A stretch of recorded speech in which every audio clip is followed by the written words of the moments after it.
Hi, this is Marty Newberry again with another Cork and Steel Tech Tip. Today we're going to kind of go over the new furnaces with the near-field communication board.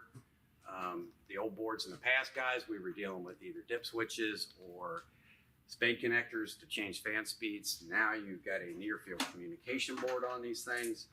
It has a nice display, a select button, and a menu button to help you set it up.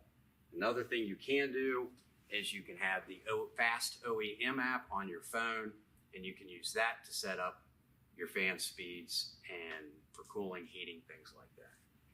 So when you first turn the furnace on, it'll go to idle, and we want to set up our heating speed and our cooling speed. If it's a single stage product, we're looking at heating and cooling. If it's a two-stage product with a two-stage outdoor unit, it would be heating 1, heating 2, cooling 1 to cooling 2.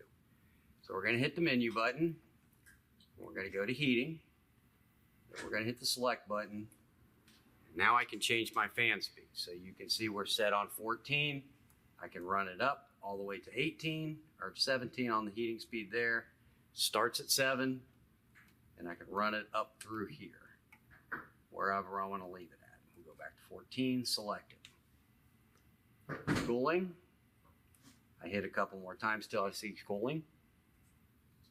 And there again, I can adjust the speed based off the numbers. The numbers correspond to the blower curve, guys. Based off of static pressure, it will tell you how many CFM you're moving. And I select it, and it's locked in. Another way to change that, guys, is with the Fast OEM app. I can scan the board,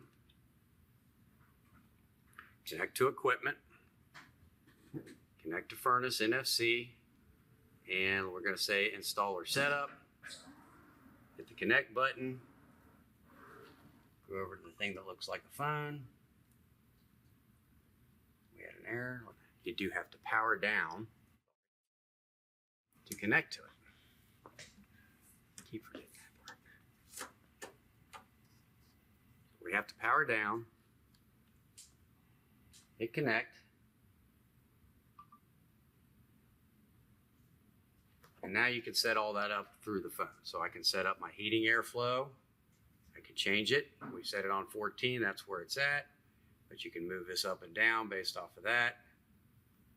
Or I can change my cooling airflow. Same way. So I can adjust it up and down. And then if I adjusted it, changed it, I can just hit OK, and it's locked in. Continuous airflow, it's another one we can do. So if they want to keep their fan on, the homeowner does 24/7 at the stat, I can adjust that, run that up, save it.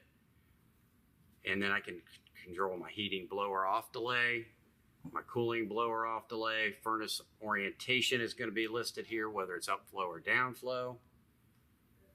And then if we had this particular furnace twinned together, we would turn that on through this app also. All right, guys, keep in mind that the equipment isn't plug and play. There are things to set up when we do the install. Heating airflow and cooling airflow. The factory doesn't know what size outdoor piece of equipment you're going to match this up with, and your ductwork is going to determine where you need to change your heating speed to make sure that we're not having limit trip problems. Also, guys, the near-field communication board and the Fast OEM app, a quick tidbit on that is if I have to replace this board at some point in time, years down the road, I do need the Fast OEM app so that I can take the data off of this board and transfer it to the new board that you bought from us off the counter. Boards are blank. They're not set up, so you need to communicate. You need to transfer the data from one board to the other through the app. You cannot do it through the dip switches. So thank you, and wait for our next one.